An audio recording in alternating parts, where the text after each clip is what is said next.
പണ്ടൊക്കെ ഭർത്താവിന് തന്റെ ഭാര്യയുടെ കയ്യിൽ പിടിച്ചുകൊണ്ട് പരസ്യമായി നടക്കാൻ നാണമായിരുന്നു. നാട്ടുകാരുടെ മുന്നിലാണെങ്കിലും ഭാര്യയുടെ കയ്യിൽ പിടിച്ചുകൊണ്ട് നടക്കില്ല. കാരണം നാട്ടുകാരെന്ന് വിചാരിക്കും, ഒരു നാണമുണ്ടായിരുന്നു. ഇന്ന് കണ്ടവന്റെ ഭാര്യയെ കൂടെ കൊണ്ട് നടക്കുന്നു, ഒരു നാണവുമില്ല. എന്റെ പ്രിയപ്പെട്ടവരെ, എന്ത് വസ്ത്രം വേണമെങ്കിൽ നിങ്ങൾ ചിന്തിക്ക്. എന്റെ പ്രിയപ്പെട്ടവരെ, ഉമ്മത്ത് എങ്ങനെ ആയി പോയല്ലോ, നാണവും മാനവും ഇല്ലാത്ത അവസ്ഥയിലേക്ക് തരം താഴ്ന്നു പോയല്ലോ. എന്റെ പ്രിയപ്പെട്ടവരോട് ഞാൻ ഓർമ്മപ്പെടുത്തുകയാണ്, നിങ്ങൾക്ക് ഏത് വസ്ത്രം വേണമെങ്കിലും ധരിക്കാം, എങ്ങനെ വേണമെങ്കിലും നടക്കാം, എന്തെല്ലാം തോന്നിവാസങ്ങൾ വേണമെങ്കിലും കാണിക്കാം. എങ്കിൽ എന്റെ പ്രിയപ്പെട്ട പെങ്ങളെ ഒരു കരുണ കാണിക്കണേ പൊന്നുമോളെ.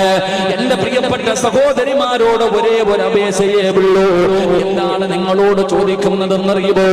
നീ എന്ത് വൃത്തികേട് വേണമെങ്കിലും കാണിച്ചോ, എല്ലാം മോശമായ രീതിയിൽ വേണമെങ്കിലും നീ നടന്നോ, പക്ഷേ ഒരു ഉപകാരം ചെയ്യണം. ആ ഫർദ എന്ന് പറയുന്ന പുണ്യമായ വസ്ത്രമുണ്ടല്ലോ, ആ ഫർദ ഇട്ടുകൊണ്ട് ഈ പണിക്ക് നീ പോകല്ലേ.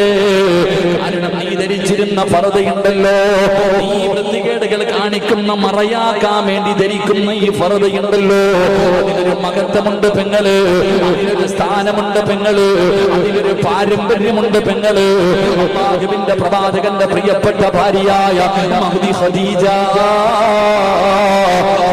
ബീബി റളിയല്ലാഹു തആല അൻഹ ധരിച്ച ഫർദയാ, ആയിഷ ബീബി ധരിച്ച ഫർദയാ, ഫാത്തിമ ബീബി ധരിച്ച ഫർദയാ. ഒരുപാട് മുൻഗാമികളായ മഹദിമാര് ധരിച്ചവനെ ആ ഫർദയ്ക്ക് ഒരു വിലയുണ്ട് പെങ്ങള്. അതിനെ നിസ്സാരമായി കാണരുത്, അതിനെ നീ അവഹേളിക്കരുത്, അതിനെ നീ മോശമായ രീതിയിൽ പ്രവർത്തിക്കാൻ ഉപയോഗിക്കരുത്.